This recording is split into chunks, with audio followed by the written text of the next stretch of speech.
Hi ನಮಸ್ಕಾರ ಎಲ್ಲರೂ ಹೇಗಿದ್ದೀರಾ? ಇವತ್ತು ಬದನೆಕಾಯಿ ಬಜ್ಜಿ ಮಾಡ್ತಾಯಿದ್ದೀನಿ. ಯಾವ ರೀತಿ ಅಂತ ತೋರಿಸ್ತೀನಿ ನೋಡಿ. ಬದನೆಕಾಯಿ ತೊಗೊಂಡಿದ್ದೀನಿ, ಹಸಿಮೆಣಸಿನ್ಕಾಯಿ, ಸ್ವಲ್ಪ ಬೆಳ್ಳುಳ್ಳಿ, ಬದನೆಕಾಯಿನ ಸಣ್ಣದಾಗಿ ಹಚ್ಕೊಂಡಿದ್ದೀನಿ, ಅಂದರೆ ಮೀಡಿಯಮ್ ಆಗಿ ರೌಂಡ್ ಶೇಪಲ್ಲಿ. ಒಂದೆರಡು ವಿಷಲ್ ಕೂಗಿಸ್ಕೊಂಡಿದ್ದೀನಿ. ಕೂಗಿಸ್ಕೊಂಡ್ಮೇಲೆ ಒಂದು ಸ್ವಲ್ಪ ಮ್ಯಾಶ್ ಮಾಡ್ಕೊಬೇಕು. ಕೆಲವರು ಮಿಕ್ಸಿಗೆ ಹಾಕ್ಕೊತಾರೆ, ನಾನೇನು ಮಿಕ್ಸಿಗೆ ಹಾಕ್ಕೊಂಡಿಲ್ಲ, ಹಾಗೆ ಮ್ಯಾಶ್ ಮಾಡಿದ್ದೀನಿ.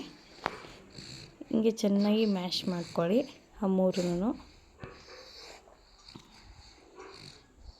ನೋಡಿ ಇದೇ ಪ್ರೊಸೀಜರ್. ಒಂದು ಸ್ವಲ್ಪ ಉಪ್ಪು ಮತ್ತು ಹಸಿ ಈರುಳ್ಳಿ, ಕೊತ್ತಂಬರಿ ಸೊಪ್ಪು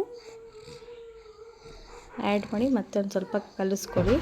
ನೋಡಿ ಇದೇ ಪ್ರೊಸೀಜರಲ್ಲೇ ಮಾಡಿಕೊಂಡು ಮುಗೀತು. ಫೈನಲಿ ಸ್ವಲ್ಪ ಬೇಯಿಸಿರೋ ನೀರಿರುತ್ತಲ್ವ, ಅದನ್ನು ಆ್ಯಡ್ ಮಾಡ್ಕೊಳ್ಳಿ. ಸ್ವಲ್ಪ ತಣ್ಣಗಾದ್ಮೇಲೆ ತಣ್ಣಗಾಗೋ ತನಕ ತಿರುಗಿಸಿ.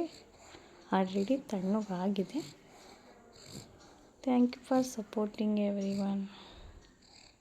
ನೋಡಿ ಫೈನಲಿ ರೆಡಿಯಾಗಿದೆ. ಇದಕ್ಕೆ ಆ್ಯಕ್ಚುಲಿ ಮೊಸರು ಹಾಕಬೇಕು.